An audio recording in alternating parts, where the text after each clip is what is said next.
तो आज के लेक्चर में हम बात करने वाले हैं जैनिज़्म और बुद्धिज़्म का एक कंपैरिजन, यानी कि भगवान महावीर और भगवान बुद्ध के बीच में जो उनके जीवन से संबंधित तथ्य हैं उनका एक कंपैरेटिव स्टडी, जिससे कि याद करने में हमें आसानी हो। तो देखिए, सबसे पहले तो सीनियर कौन है, जूनियर कौन है, यानी पहले जन्म किसका हुआ है। तो पहले हुआ है भगवान बुद्ध का। ध्यान रखिएगा, ये बीसी की बात चल रही है, तो 563 का मतलब यहाँ पे ये हुआ, ये पहले है और ये बाद में है। तो फर्स्ट जो फैक्ट है वो तो यही हो गया कि डेट ऑफ बर्थ क्या है। तो 540 आपको याद रखना है महावीर के लिए, और भगवान बुद्ध के लिए याद रखना है 563। अब डेथ वाली डेट मैंने यहाँ नहीं लिखी हुई है, रीज़न ये है, उससे ज़्यादा आसान ये रहेगा कि आप ये याद कर लीजिए कि उनका एज कितना था, यानी उन्होंने जीवन कितना व्यतीत किया। तो महावीर के लिए आप याद रखिए 72 और भगवान बुद्ध के लिए याद रखिए 80। तो महावीर के लिए उनका बचपन का नाम यहाँ मैंने लिख दिया वर्धमान और यहाँ सिद्धार्थ। सेकेंड जो आपको पॉइंट याद रखना है वो है बर्थ प्लेस। तो यहाँ है कुंडग्राम और यहाँ है कपिलवस्तु। कुंडग्राम कहाँ है? वैशाली बिहार में, और कपिलवस्तु कहाँ है? लुम्बिनी नेपाल में। फिर इसके बाद डेथ प्लेस हो गया, तो डेथ प्लेस में है पावापुरी, और इधर क्या हो गया? कुशीनगर। पावापुरी किधर है? नालंदा बिहार में, और कुशीनगर कहाँ है? देवरिया यूपी में है। तो यानी इनका जन्म होता है नेपाल में और मृत्यु होती है भारत में, और इनका जन्म भी बिहार में हुआ और मृत्यु भी बिहार में हुई। इतनी बात हो गई। फिर इसके बाद फादर का नाम यहाँ सिद्धार्थ है और यहाँ फादर का नाम क्या है? सुद्धोधन। मदर का नाम यहाँ पे त्रिशला है, और त्रिशला जो है वैशाली के राजा थे चेटक, उनकी बहन थी, यानी कि रॉयल फैमिली से थी। और यहाँ पे है महामाया, ये कौशल वंश की प्रिंसेस थी, रानी थी। तो ये हो गई महामाया।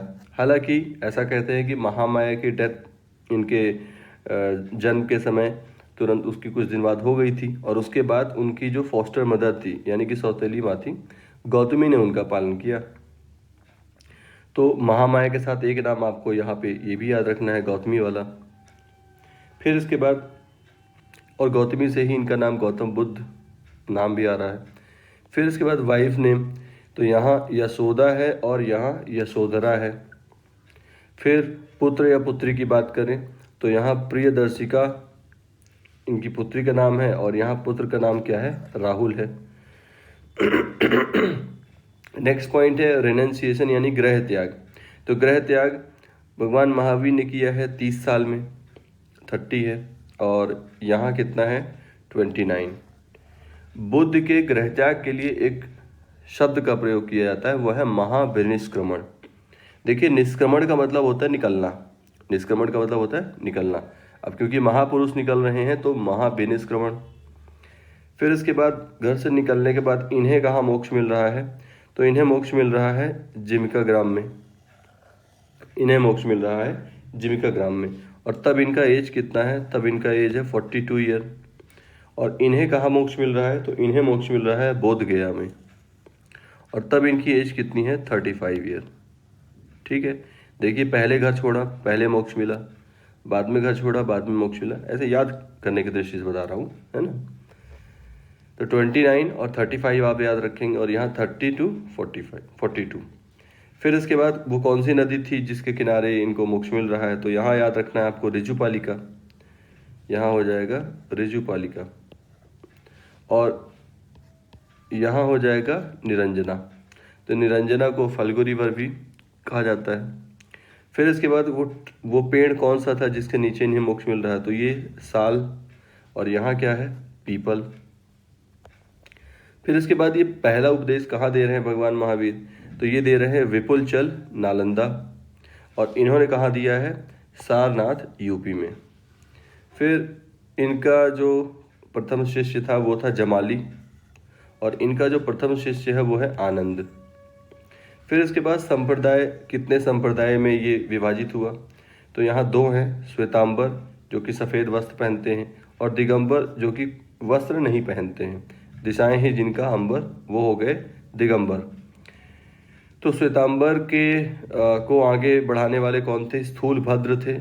और दिगंबर को, इस संप्रदाय को आगे बढ़ाने वाले थे भद्रबाहु। ठीक है, स्थूलभद्र श्वेतांबर वाले हो गए और भद्रबाहु दिगंबर वाले हो गए। इधर जैन बुद्धिज्म में भी बाद में सेक्ट बनते हैं। तो दो यहाँ पे हैं, एक बाद में मैंने बताया हुआ है। तो हीनयान महायान मेन ये दो हैं, वज्रयान भी है, उसको यहाँ पे अभी नहीं लिखा है। तो यहाँ मेन जो दो सेक्ट थे, दो संप्रदाय थे, वो थे एक हीनयान महायान।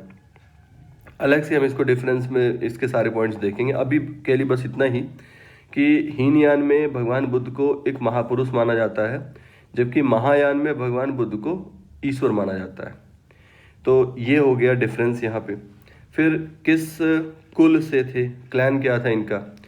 तो भगवान महावीर का जो कुल है, क्लैन है, वो है ज्ञानत्रिक। हिंदी में तो ऐसे लिखते हैं ज्ञानत्रिक ये, और इंग्लिश में यहाँ पे जनांतरिक जैसा लग रहा है। तो यही इसी तरह से इसको स्पेल किया जाता है। नाथ भी आता है इनके कुल के लिए, और नय भी आता है। तो आप याद रखेंगे ये वाला ज्ञानत्रिक। और यहाँ तो यहाँ है शाक्य, इसीलिए इनको शाक्य मुनि भी कहा जाता है। शाक्य हो गया। फिर दोनों ही कास्ट वाइज दोनों ही क्षत्रिय हैं। हमने ये तो रीजन में भी देख लिया था कि जैन और बौद्ध धर्म के उदय के पीछे का एक कारण ये भी था कि क्षत्रियों ने इनको सपोर्ट किया। तो भाई ये थे कुछ फैक्ट्स जिसका हमने कंपैरेटिव स्टडी यहाँ पे देखा। अब ये कोशिश करनी है कि अभी का अभी ये तुरंत का तुरंत याद हो जाए। ठीक है, तो देखिए एक बार फिर से फटाक से देखते हैं इसको। हमने क्या क्या बातें कर ली। सबसे पहले डेट ऑफ बर्थ में आप दो डेट याद रखिए, 540 और 563। दो ये डेट हो गई, 540 और 563। फिर बर्थ प्लेस में देखिए आप दोनों जगह के है। यहाँ के का मतलब कुंडग्राम है, यहाँ के का मतलब कपिल वस्तु है। फिर उसके बाद डेथ प्लेस में यहाँ देखिए पीके है, यहाँ पी फॉर पावापुरी है, यहाँ के फॉर कुशीनगर है। फादर दोनों में एस सिद्धार्थ शुद्धोधन। मदर में TMG त्रिशला महामाया गौतमी। फिर उसके बाद वाइफ में दोनों जगह वाई आ रहा है, यहाँ यशोदा और यहाँ यशोधरा। फिर ऑफस्प्रिंग की बात करें तो यहाँ प्रियदर्शिका और यहाँ राहुल PR। रेनेंसिएशन यहाँ 30 साल में घर छोड़ रहे हैं और यहाँ 29 साल में घर छोड़ रहे हैं। और यहाँ मोक्ष जिमिका ग्राम में मिल रहा है और यहाँ बोध गया में मिल रहा है। रिवर कौन सी है? तो RN रेजुपालिका है, इधर निरंजना है। ट्री कौन सा है? तो इधर साल है और इधर पीपल है। फिर इसके बाद पहला प्रवचन कहाँ दिया? तो इधर विपुलचल में दे रहे हैं और इधर सारनाथ में दे रहे हैं। पहला प्रवचन कहाँ दे रहे हैं? विपुलचल नालंदा, और यहाँ कहाँ दे रहे हैं? सारनाथ में दे रहे हैं। फिर डिसाइपल की बात करें तो शिष्य यहाँ पे जमाली और यहाँ कौन है? आनंद। यहाँ दो संप्रदाय बनते हैं, श्वेतांबर और दिगंबर, और यहाँ दो संप्रदाय बनते हैं, हीनयान और महायान। यहाँ कुल है ज्ञानत्रिक और यहाँ कुल है शाक्य, और यहाँ दोनों की जो कास्ट है वो तो सेम ही है, क्षत्रिय। तो ये जो फैक्ट्स हैं ये इम्पॉर्टेंट है, और थोड़ा कन्फ्यूज़न तब हो जाता है जब हम अलग अलग इसको पढ़ते हैं। अगर साथ में पढ़ेंगे तो मेरा मानना है कि निश्चित तौर पे कन्फ्यूज़न आपका थोड़ा कम रहेगा। अब बात करते हैं कि दोनों में फ़िलॉसफी के पॉइंट ऑफ व्यू से देखा जाए तो क्या डिफरेंस है, फ़िलॉसफी और टीचिंग्स जो उनकी थी। तो देखिए पहले बात करते हैं जैन धर्म की। तो आपको जैन धर्म में याद रखना है त्रिरत्न, 3 जेम्स। 3 जेम्स का मतलब क्या है? तो जैन फिलॉसफी में ये माना जाता है कि यदि आप अपने जीवन के लक्ष्य को प्राप्त करना चाहते हैं तो 3 बातों का आपको ध्यान रखना पड़ेगा। एक, आपका फेथ राइट होना चाहिए, राइट फेथ, सम्यक दर्शन। फिर उसके बाद आपका नॉलेज जो है वो भी सम्यक होना चाहिए, सम्यक ज्ञान। और उसके बाद फिर आपका जो कंडक्ट है वो भी कैसा होना चाहिए? सम्यक होना चाहिए। अब इसको थोड़ा सा समझ करके याद किया जाए तो दिमाग में अच्छी तरह से बात बैठ जाएगी। ऐसे समझिए कि सम्यक दर्शन, सम्यक ज्ञान और सम्यक चरित। ठीक है, तो इसमें ऐसा है कि आप जब सम्यक ज्ञान लेंगे, ये मैं अपने याद करने की दृष्टि से ये व्याख्या कर रहा हूँ, बाकी इसका जो फिलोसफिकल एक्सप्लेनेशन है वो हमने सेपरेट वीडियो में किया हुआ है, वो अलग वीडियो है, उसकी लिंक भी मैं यहीं वीडियो के नीचे ही दे दूंगा। तो त्रिरत्न क्या है और बाकी के इसकी फिलोसफिकल मीनिंग क्या है वो अलग तरीके से अलग वीडियो में है। यहाँ पे याद करने की दृष्टि से मैं बता रहा हूँ कि, और आप व्यवहारिक दृष्टि से भी इसको समझिए कि सबसे पहले तो हमें ज्ञान जो है ना, ये देखना होगा कि जो ज्ञान हमारे मस्तिष्क में जा रहा है वो सम्यक होना चाहिए। सही और सम्यक में थोड़ा सा अंतर है, इसीलिए मैंने यहाँ राइट नॉलेज बस नहीं लिखा बल्कि हिंदी में भी लिखा सम्यक ज्ञान। ठीक है, क्योंकि राइट का मतलब तो सही होता है, लेकिन सही और सम्यक में थोड़ा सा अंतर है। ठीक है, तो इसकी फिलोसफिकल एक्सप्लेनेशन में सम्यक का सही सही मतलब पता चलेगा। तो हम कह रहे हैं कि सम्यक ज्ञान पहले हमारे दिमाग में आना चाहिए। जब ज्ञान सम्यक होगा तो फिर हमारी दृष्टि भी जो होगी वो क्या होगी, उसी हिसाब से देखेगी। हम जो इन्फॉर्मेशन अपने ब्रेन को देते हैं तो हमारा ब्रेन फिर घटनाओं को उसके अनुसार ही देखता है। कहते हैं ना कि आपने जो चश्मा लगा रखा है आपको चीज़ें वैसी ही दिखाई देंगी। ठीक है, तो ज्ञान जो है एक चश्मे का काम कर रहा है, या आप ज्ञान जो आपको ज्ञान मिलेगा उसी प्रकार से आपका चश्मा बन जाएगा। ठीक है, तो फिर जब आप सम्यक ज्ञान लोगे तो आपका दर्शन भी कैसा होगा, आपका दर्शन भी सम्यक होगा। फिर जब आपका दर्शन सम्यक होगा तो फिर जो आप काम करोगे तो वो भी आपका क्या होगा, सम्यक होगा। तो हम यहाँ पे लिख देते हैं सम्यक चरित, सम्यक चरित। तो सीक्वेंस है यहाँ पे, पहले ज्ञान सही लिया जाए, ज्ञान से हमारा दर्शन सही बनेगा, और जब दर्शन सही बनेगा, विचार हमारे अच्छे होंगे तो फिर कार्य में भी वही कन्वर्ट होगा। ठीक है ना, तो सीधा सा यहाँ पे देखिए सीक्वेंस है, नॉलेज सही हो तो फिर थिंकिंग सही होगी, तो फिर एक्शन सही होगा। नॉलेज सही होगा तो थिंकिंग सही होगी, और थिंकिंग सही होगी, जो सोचेंगे तो वही कभी न कभी कार्य में परिणत होगा, तो वही फिर हमारा चरित्र बन जाएगा। तो इसको इस तरीके से समझ करके थोड़ा याद किया जा सकता है। फिर दूसरी बात करें कि यहाँ अब आपको ये जो तीन हमने आपको अभी जो रत्न बताए, इसमें जो राइट कंडक्ट है, जो राइट कंडक्ट है यानी कि जो चरित्र है, जब आप सम्यक ज्ञान और सम्यक दर्शन आपके पास आ जाएगा तो फिर आप पांच तरह के आपको व्रत लेने चाहिए। अब पांच तरह के व्रत कौन से हैं वो देखिए, सत्य अहिंसा आस्तेय, सत्य अहिंसा आस्तेय अपरिग्रह ब्रह्मचर्य। तो इसको इसी सीक्वेंस में याद किया जाए तो आसानी से याद हो जाता है, और एक क्रम में बोला जाए, लय में बोला जाए तो आप जल्दी से याद कर सकते हैं। सत्य अहिंसा आस्तेय अपरिग्रह ब्रह्मचर्य। अब इसमें सत्य का मतलब आपको पता है, सही बोलना। अहिंसा का मतलब भी मोटा माटी पता ही है कि हिंसा नहीं करना। अब हिंसा नहीं करना यहाँ पे थोड़ा गहराई में अगर जाए तो हिंसा नहीं करने का यहाँ मतलब मात्र इतना नहीं है कि किसी को भौतिक रूप से नुकसान न पहुँचाना, बल्कि इसकी और विशद व्याख्या अगर कर दिया तो ये इसमें ये भी शामिल हो जाएगा कि मन से भी, हम विचारों से भी किसी के बारे में बुरा ना सोचें। तो ये फिर उसका एक अल्ट्रा लेवल का कहना चाहिए अहिंसा हो गई, है ना। फिर उसके बाद आस्तेय, आस्तेय का मतलब होता है कुछ भी चोरी नहीं करना, है ना। गांधी जी तो ये भी मानते थे, और दूसरे भी जो संत हैं उनका भी ये मानना है कि आप अपनी आवश्यकताओं से अधिक यदि रखते हो तो चोरी है वो एक तरह से। तो आस्तेय का मतलब यहाँ चोरी नहीं करने से। फिर इसके बाद अपरिग्रह, उसी का साथ देने के लिए अपरिग्रह, यानी कि नॉन एक्विजिशन, यानी कि आप अपने पास उतना ही रखें जितनी आपको आवश्यकता है, उससे ज़्यादा नहीं, उससे ज़्यादा नहीं। फिर उसके बाद ब्रह्मचर्य, इसकी भी विशद व्याख्या है लेकिन हो गया।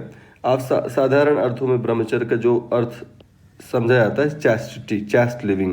तो ये हो गया हमारा ब्रह्मचर्य। तो भाई ये हो गई 5 अणुव्रतों की बात हुई। अब बात कर लेते हैं कि भगवान बुद्ध के दर्शन में क्या बातें हैं, उनके जीवन की क्या शिक्षाएं हैं। तो देखिए, सबसे पहले 4 घटनाएं जिनसे कि भगवान बुद्ध के जीवन में परिवर्तन आया, कह सकते हैं टर्निंग पॉइंट।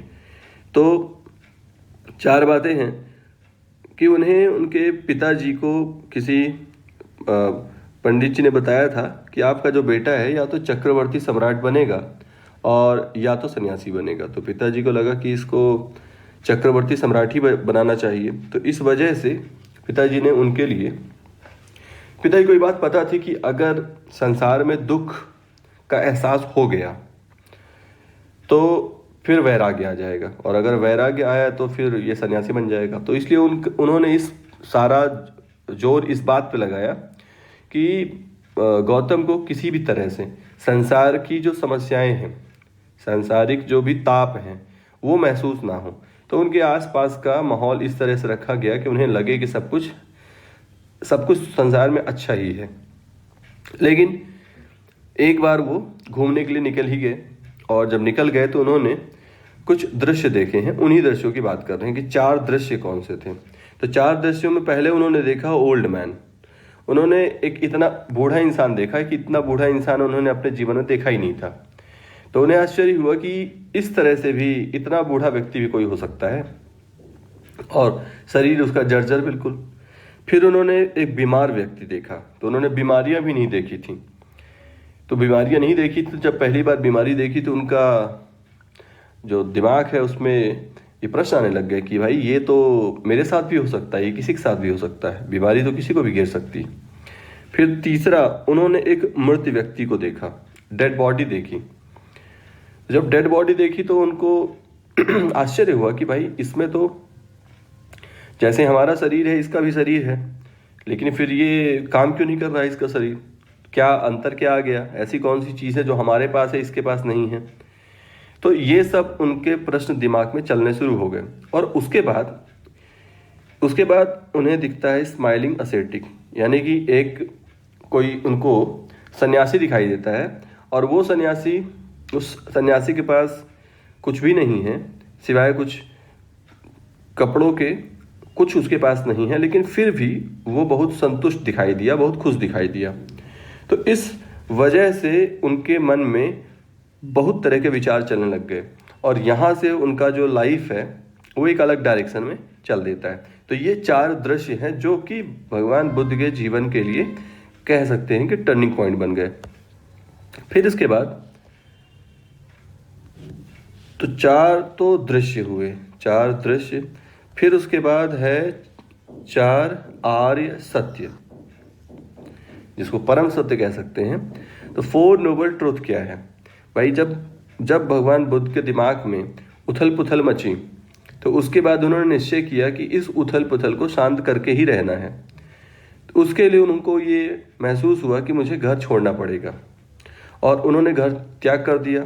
और घर त्याग करने के बाद फिर अगले 6 सालों तक कठोर तपस्याएं की, तरह तरह के जो शिक्षाएं हैं उसको ग्रहण की, तरह तरह के प्रयोग किए। सब कुछ करने के बाद फाइनली उन्हें जो अंतिम ज्ञान है, परम ज्ञान है, वो प्राप्त हो गया। अब जब प्राप्त हो गया तो उसके बाद लोग उनके पास आने लगे, आकर्षित होने लगे। और जब लोग उनके पास आने लगे तो उन्होंने, लोगों का यही क्वेश्चन था कि भाई आपने क्या प्राप्त किया 6 साल के इस साधनामय जीवन के बाद, आपका निष्कर्ष क्या है? तो उन्होंने 4 बातें बताई। 4 बातें कौन सी थी? पहली बात, सब्बम दुखम। सब्बम दुखम यानी कि जो तुम्हें संसार में दिखाई दे रहा है वो सब दुख ही दुख है। अब ये बात थोड़ा सा अजीब सी लगती है कि ये क्या बात हुई भाई, हमें तो मज़े भी आते हैं, लेकिन ये तो कह रहे हैं दुख ही दुख है। हमें तो रसगुल्ला खाने में मज़ा आ गया, हमें तो मूवी देख के मज़ा आ गया, हमें तो कहीं घूमने गए तो वहाँ जा कर के मज़ा आ गया। तो यहाँ पे इसका मतलब थोड़ा सा इस तरह से समझा जा सकता है कि इनका ये कहना है कि अल्टीमेटली आप जो भी सुख ले रहे हैं वो बहुत क्षणिक है, उसके बाद फिर से अभाव हो जाएगा, और जब अभाव हो जाएगा फिर आप दुख में चले जाओगे। तो इसको इस तरह से लेना चाहिए जब कहा जा रहा है कि द ट्रुथ ऑफ सफरिंग सब्बम दुखम, यानी कि the world is full of sorrow, यानी कि जो विश्व है ये दुख से ही भरा हुआ है। तो पहला इनका प्रवचन का वाक्य ये है। दूसरा है कि दुख का कारण क्या है। तो उन्होंने दूसरे वाक्य में उसका कारण बताया इच्छा को। पहले तो क्या बता दिया कि भाई दुख ही दुख है, सामने वाला टेंशन में कि भाई ये लोग। फिर दूसरा बता दिया इच्छा, तो सामने वाला और टेंशन में क्योंकि उसकी इच्छाएं हैं। तो समुदाय का मतलब है कि उसका ये जो दुख है वो किस कारण से आ रहा है, तो उसका कारण डिजायर हो गया, इच्छा। फिर उसके बाद तीसरी चीज कि भाई इस इच्छा को रोका जा सकता है, इस इच्छा को रोका जा सकता है, खत्म किया जा सकता है, कम किया जा सकता है। तो कम करने से होगा, फिर उसके बाद खत्म होगा। तो तीसरे में उन्होंने उपाय दिया है। पहले में तो बता दिया कि समस्या क्या है, फिर दूसरे में समस्या की जड़ बताई है, और तीसरे में ये बता दिया कि भाई समस्या का निदान है ना, निरोध किया जा सकता है। फिर चौथे पॉइंट में क्या बता रहे हैं कि क्या उपाय है। तीसरे में तो बोले है, सॉल्यूशन है, वे चौथे में क्या बता रहे हैं, सॉल्यूशन क्या है। तो जो क्या है उसके लिए उन्होंने कुछ पाथ बताए हैं, ठीक है ना, 8 मार्ग बताए। और 8 मार्ग को कहा जाता है अष्टांगिक मार्ग या 8 फोल्ड पाथ। तो ये जो 8 फोल्ड पाथ है, अभी हम नीचे इनकी टीचिंग्स वाले सेक्शन में आएंगे तो वहाँ पे इसको डिटेल में देखेंगे। अभी देख लीजिए, सम्यक वाक्य, सम्यक व्यायाम, सम्यक कर्म, सम्यक दृष्टि, आजीव, सम्यक संकल्प, सम्यक समाधि, सम्यक स्मृति। इनका मतलब क्या है अभी हम इसको नीचे देखेंगे। तो मैंने दोनों पे ही, यानी कि जैन दर्शन पर और बुद्ध दर्शन पर, दोनों पर ही मैंने सेपरेट वीडियो बना रखे हैं। और वो जो वीडियो हैं वो यहाँ प्रीलिम्स के ये जो फैक्ट्स हैं इनको समझने में तो हेल्प करेंगे ही, जो आपका मेंस का एथिक्स वाला पार्ट है उसको भी समझने में हेल्प करेंगे। तो काफ़ी हेल्पफुल वीडियो है। और MPPSC मेंस में तो हर साल ऐसा कभी हुआ ही नहीं कोई साल जिसमें कि जैन या बौद्ध दर्शन से मेंस में क्वेश्चन ना आए। और UPSC के प्रीलिम्स और MPPSC के प्रीलिम्स में भी अक्सर क्वेश्चन यहाँ से आता ही है। तो ये हो गया भाई कंपैरिजन। तो आपको थोड़ा इसको समराइज करते हैं क्या हमने बात पढ़ी यहाँ पे। तो देखिए, जैन फिलॉसफी में हमने 3 रत्न पढ़े और 5 व्रत पढ़े। 3 रत्न और 5 व्रत, और भी इसमें चीज़ें हैं। तो ज्ञान के जैसे 5 चरण हैं, तो उन सबको हम बाद में देखेंगे, है ना। अलग से अभी हम सेक्शन नीचे लेने वाले हैं, उसमें देखेंगे। और भगवान बुद्ध में क्या है, 4 दृश्य हैं और 4 सत्य हैं और 8 मार्ग है, ठीक है। तो यहाँ 4 का मामला चल रहा है, 4 4 8, और यहाँ 3 का चल रहा है, 3 और 5, है ना। तो ये था भाई कंपैरिजन, ये तो था